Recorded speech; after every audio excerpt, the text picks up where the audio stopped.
वो एक चिंगारी नहीं एक ज्वाला है, ये बात तुझे खुद को बतानी है, ये बात तुझे खुद को बतानी है। कैसे हैं मेरे प्यारे बच्चों? ईश्वर की कृपा से आप सभी अच्छे होंगे। बहुपद के अंतर्गत आज हमारा आपके सामने प्रस्तुत है छठवां भाग।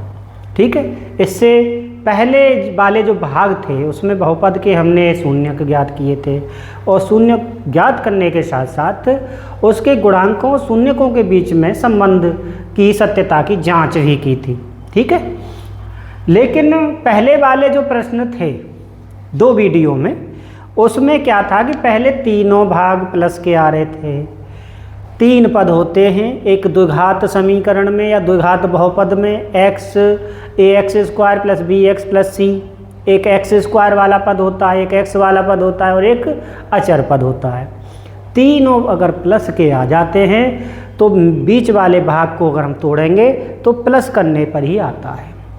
दूसरे वाले भाग में हमने देखा था कि अगर बीच में माइनस आ जाता है, एक माइनस आ जाता है तो बीच वाले भाग को तोड़ेंगे, जोड़ने पर ही आएगा, लेकिन दोनों का निशान कैसा रहेगा? माइनस का रहेगा।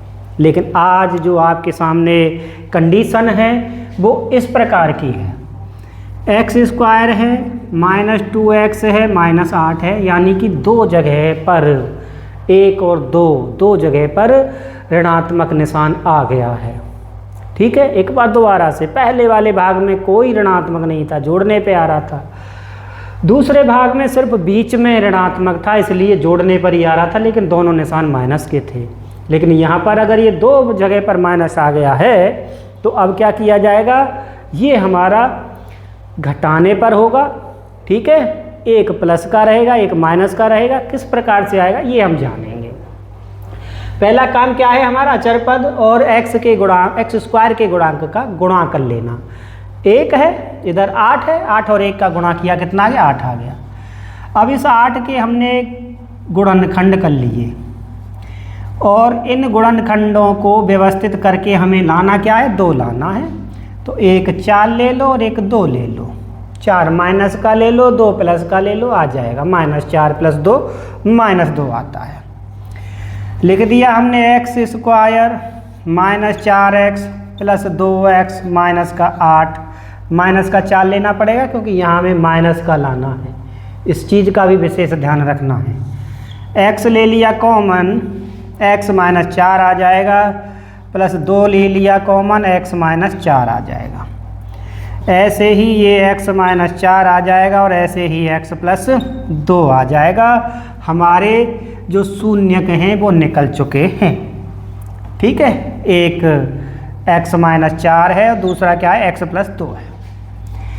अब हम करेंगे कि यदि x -4 बराबर 0 है तो x बराबर क्या आ जाएगा? 4। तो अल्फ़ा का मान 4 हो गया। पहला हमारा शून्य कितना आ गया? 4 आ गया। दूसरे वाले से देखते हैं, यदि x + 2 बराबर 0 है तो x बराबर कितना आ गया? -2 और बीटा यहाँ से कितना आ जाएगा? -2 आ जाएगा। तीसरा काम और करना है हमें। ठीक है, आधा भाग तो ये हो गया प्रश्न का, आधा भाग और बचा है।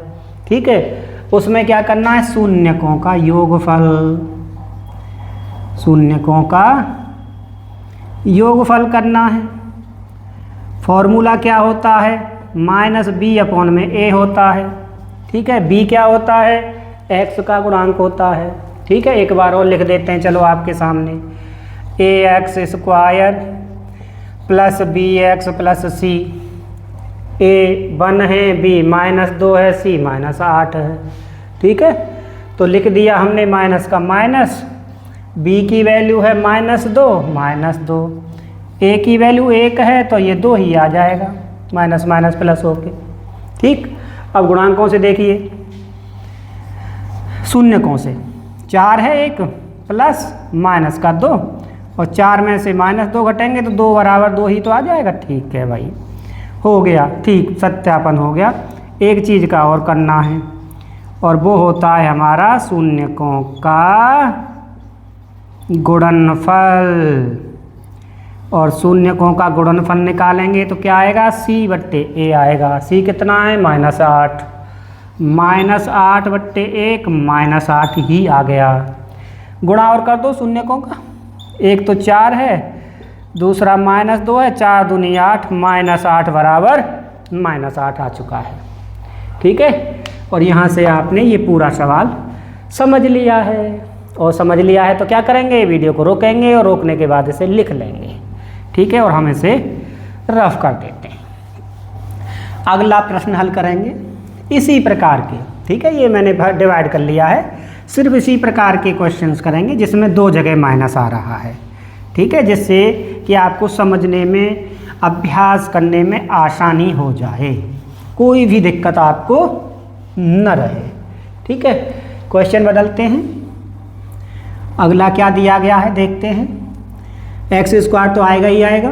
ठीक है, 3x² - x - 4, 3x² - x - 4।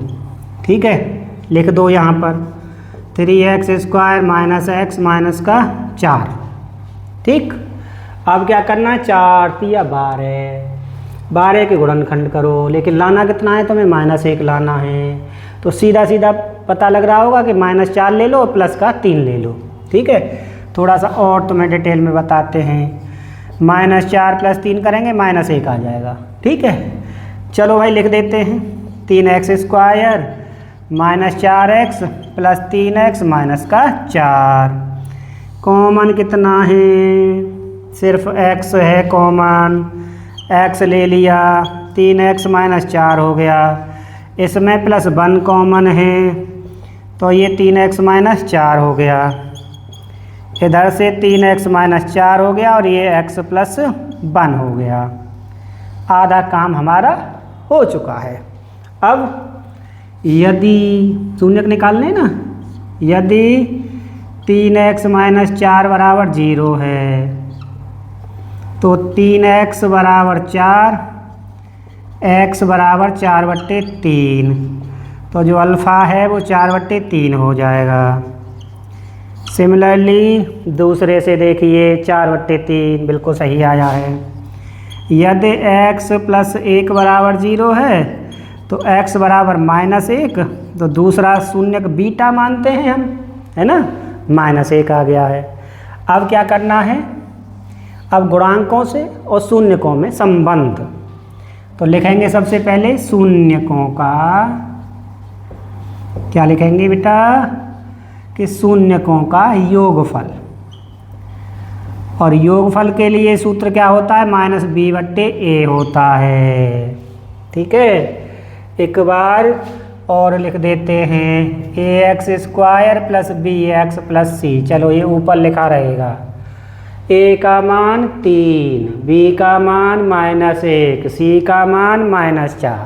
ठीक है, लो भाई बराबर का निशान, माइनस का निशान, b का मान कितना है, -1 है, -1, a का मान 3 है, माइनस माइनस प्लस। ठीक है, माइनस माइनस प्लस और 1/3 आ गया। अब क्या करना है, इनको जोड़ना है, जो हमारे शून्य के इधर से जोड़ा, इस साइड में तो इतना आ गया, ये किससे आया, गुणांकों से आया। ये शून्यकों से कितना आ रहा है, ये और देखने लाए। शून्य पहला कितना है, 4/3 है, दूसरा कितना है, -1 है। तो देखो 4/3 -1, 3 लिया एलसीएम तो 4 - 3, इसके नीचे 1 मानेंगे, 3 का गुणा हो जाएगा। ठीक है, और बराबर 1/3 आ गया। ये भी 1/3 और ये भी 1/3। अगला और एक चीज़ हमें लिखनी है, और वो क्या लिखना है, शून्यकों का गुणनफल। और शून्यकों का गुणनफल कितना होता है बताइए, c/a होता है। c का मान कितना है, -4 है, तो -4/3 और गुणा और कर लो भाई, 4/3 का किससे गुणा करना पड़ेगा, -1 से। तो ये भी आपका -4/3 और -4/3 दोनों आपके बराबर आ चुके हैं। और यहाँ पर हमारा क्वेश्चन भी कंप्लीट हो चुका है। 2 प्रकार के क्वेश्चन आपने यहाँ पर कर लिए हैं। ठीक है, 2 क्वेश्चन कर लिए इसी प्रकार के। अब तीसरा क्वेश्चन हम करने वाले हैं, कम से कम 4 क्वेश्चन हम करेंगे इसके। ठीक है, जिससे आपका जो कॉन्सेप्ट है वो पूरी तरीके से समझ में आ जाए। बोर्ड में कैसा भी क्वेश्चन आपका आ जाए तो छूटेगा नहीं। इसके बाद एक भाग और है, t² - 15 x² - 3, उसमें बीच वाला ही पद नहीं होता है, या किसी में बीच वाला पद होता है अचर पद नहीं होता है, दो ही पद आते हैं, तब उसके गुणनखंड कैसे निकालेंगे, हो जाएगा सारा, कोई दिक्कत नहीं है। NCERT का क्वेश्चन है ये, 6x² - 3 और माइनस का 7x NCERT में दिया गया है। लिख दो भैया, NCERT में आए या मनहुर्रे में आए, हमें कोई दिक्कत नहीं है। इस क्वेश्चन में उसने थोड़ी सी चालाकी की है, बाकी कुछ नहीं है। चालाकी उसने ये की है कि अचर पद तो सबसे लास्ट में रहता है ना, उसने अचर पद को बीच में रख दिया है, लेकिन इससे हमारा काम होगा नहीं। हमें जो BX वाला होता है उसी को बीच में रखना है, अचर पद को लास्ट में ले जाना है, ठीक है, रख देना है। कोई बराबर का निशान नहीं है, बराबर का निशान आता है तब निशान बदलते हैं, इसमें सीधा सीधा ही लिख देना है हमें। 6x² - 7x माइनस का क्या हो गया, 3 आ गया। अब 6 तिया 18, 18 के गुणनखंड करके लाना क्या है, 7 लाना है। चलो गुणनखंड करते हैं पहले तो, 2 नाम 18, वैसे तो इससे ही आ जाएगा, 1 9 और 1 2 है ना, ज़्यादा क्यों बढ़े हम आगे, 7 लाना है ना, तो माइनस का 9 प्लस का 2। चलो भैया, माइनस का 9 प्लस का 2, 6x² माइनस का 9x प्लस का 2x माइनस 9 प्लस 2 7 आ गया, माइनस का 3 कॉमन 9 और 6 में कॉमन क्या होगा, 3 का भाग जा रहा है, दोनों में 3 आ गया। x² और x में कॉमन 3x आ जाएगा, 3 का भाग 6 में देंगे 2x माइनस 3 तिया 9, ठीक है, 2x माइनस 3 आ जाएगा। अब यहाँ से +1 ही कॉमन ले लेंगे, क्योंकि ब्रैकेट भी तो समान रहना होता है। पहले -1 लेते थे, अब +1 ले रहे हैं, क्योंकि ब्रैकेट हमें समान करना है, इसके बराबर ही लाना है। तो ये आ जाएगा तुम्हारा 2x माइनस का 3। लिख दो भाई, 2x माइनस का 3 और 3x प्लस में 1। थोड़ी कैलकुलेशन इसमें आपकी ज़्यादा हो रही है, ज़्यादा कैलकुलेशन होगी तभी दिमाग खुलता है, ये भी आप जानते हो। तो सबसे पहले 2x माइनस 3 बराबर 0, 2x बराबर 3, एक 3 को उधर ले गए, माइनस का था, उधर जाने पर प्लस का हो गया, और x बराबर 3/2, अल्फ़ा नाम है इसका पहले वाले का, 3/2 आ गया। दूसरे वाले को 0 के बराबर कर दो। यदि 3x प्लस 1 बराबर 0 है तो 3x बराबर -1, x बराबर -1/3 और बीटा बराबर आ गया -1/3।